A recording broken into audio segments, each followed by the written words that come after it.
السلام علیکم۔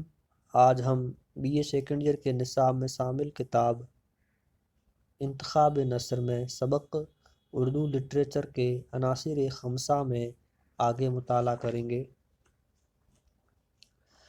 اردو میں ان کے مطالبات نظم کو جو جدید پیداوار ہیں ان کے سلسلہ کمالات سے علیحدہ کر کے دیکھیے، جن میں لطائف ادبی کوٹ کوٹ کر بھرے ہیں۔ یہ رنگ بھی انہی کا حصہ ہے۔ شوخی کے ساتھ سنجیدگی، یہ معلوم ہوتا ہے دور سے زبان کی بلائیں لے رہی ہیں، لیکن اس جامعیت کے ساتھ بھی سوال یہ ہے کہ قوم نے کہاں تک حوصلہ افزائی کی۔ کل کی بات ہے، ایک اتفاقی واقعے پر شبلی پر ملک کے چپے چپے سے لے دے شروع ہو گئی اور اس قدر غل شور ہوا کہ کان پڑی آواز نہیں سنائی دیتی تھی۔ بڑے بڑے سنجیدہ حضرات اپنے نامہ اعمال کی طرح اخباروں کے کالم سیاہ کرتے رہے، جس سے کچھ دنوں کے لیے اخباری افق کی فضائے بسیط ایک دم سے تیرہ و تار ہو گئی۔ یہ کوئی علمی واقعہ تھا؟ ہرگز نہیں، صرف حاسدین کی کم نظری تھی۔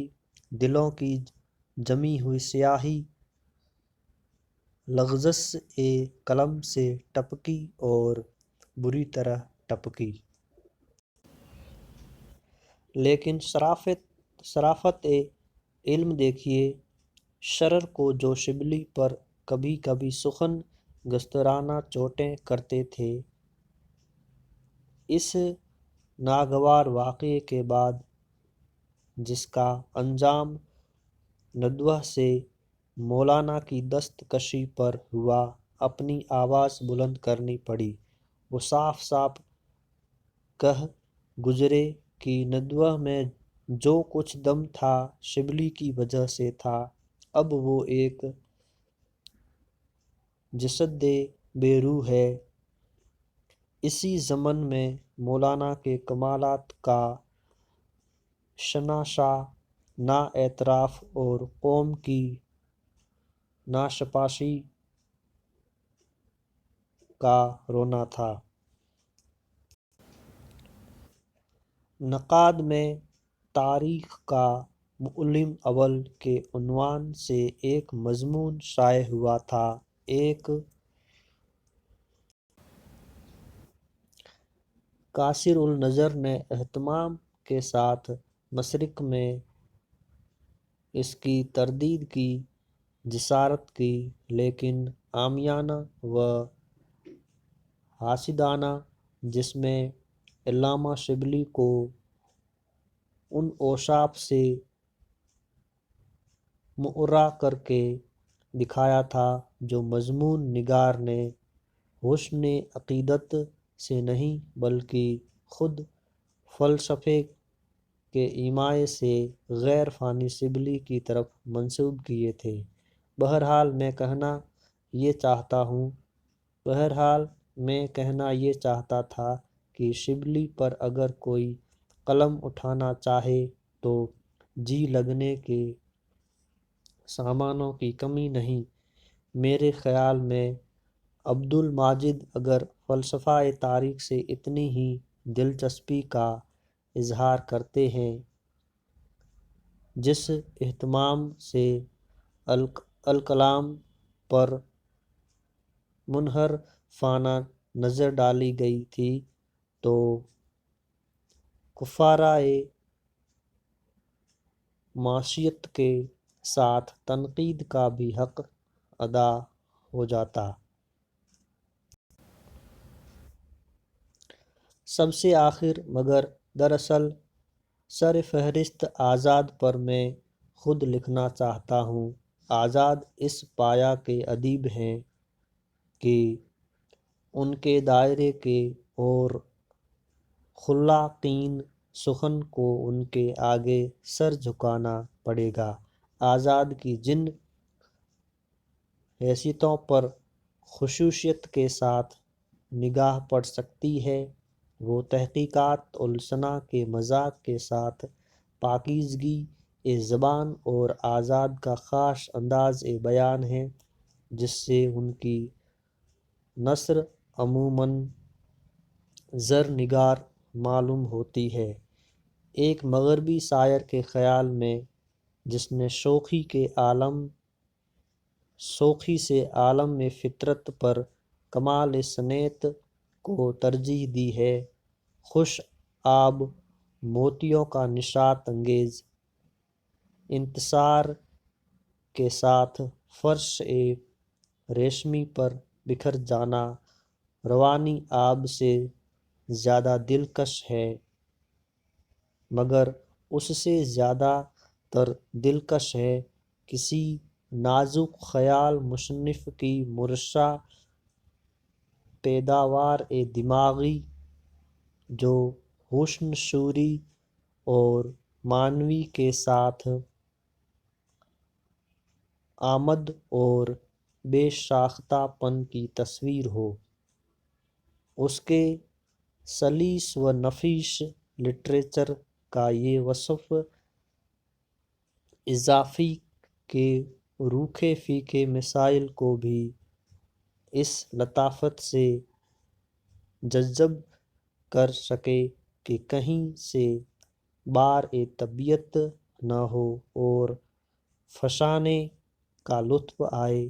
میرا خیال ہے لائق ذکر خصائص میں سے ہے جس کی بنا پر ایک مشہور موقع پر یہ کہا گیا تھا کہ آزاد اردوئے مولا کا ہیرو ہے۔ جس طرح تاریخ میں فلسفے کا رنگ سب سے پہلے شبلی نے چمکایا، اردو کو انسا پردازی کے درجے پر جس نے پہنچایا وہ آزاد اور صرف آزاد ہیں، اور گو اس مسئلے پر ابھی کافی توجہ نہیں کی گئی ہے، لیکن آزاد کی ادبی فتوحات تاریخ لٹریچر کا ایک واقعہ ہے جس کا فیصلہ خود فیصلہ ادب کے ہاتھوں ہوگا۔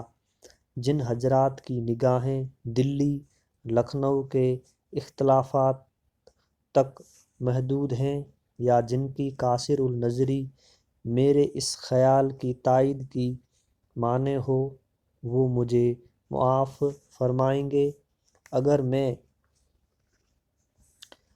بلا خوف تردید یہ عرض کروں کہ پروفیسر آزاد کا درجہ بحیثیت ادیب جو کچھ ہے اس کا سمجھنا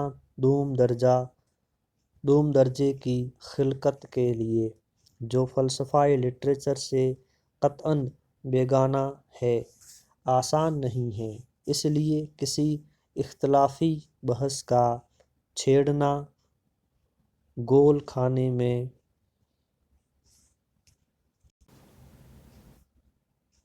چوکھٹی چیز سے بھی زیادہ گیا گزرا ہوگا۔ سر سید سے معقولات الگ کر لیجیے تو کچھ نہیں رہتے۔ نذیر احمد بغیر مذہب کے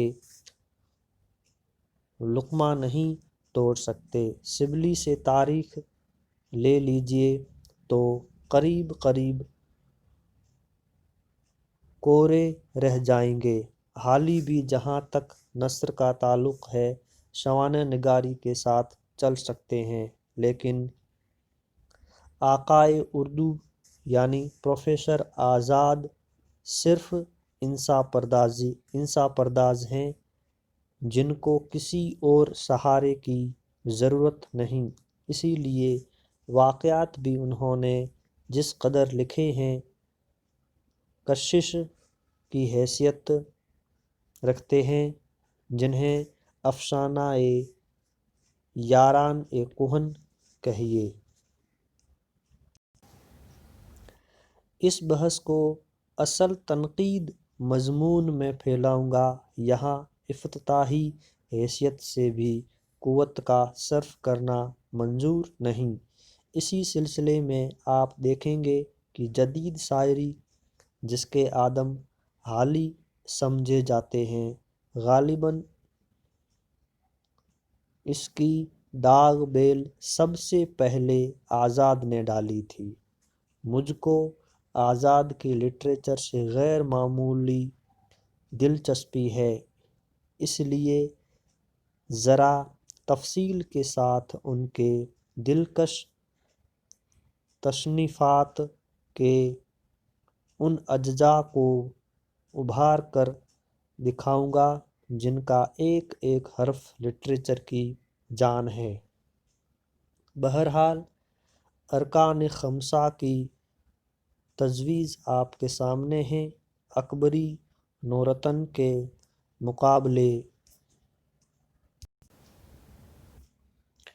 میں بعض صاحبوں کو یہ تحدید پسند نہ آئے گی، لیکن مجھے افسوس ہے کہ مصنفین کی صف اول میں اس سے زیادہ گنجائش معلوم نہیں ہوتی۔ تاہم غیر ضروری نکتہ چینی سے علیحدہ ہو کر اگر کوئی صاحب مجھے مفید مشورے دے سکے تو میرا خیال ہے میں اس پر غور کرنے کے لیے ایک حد تک تیار ہوں۔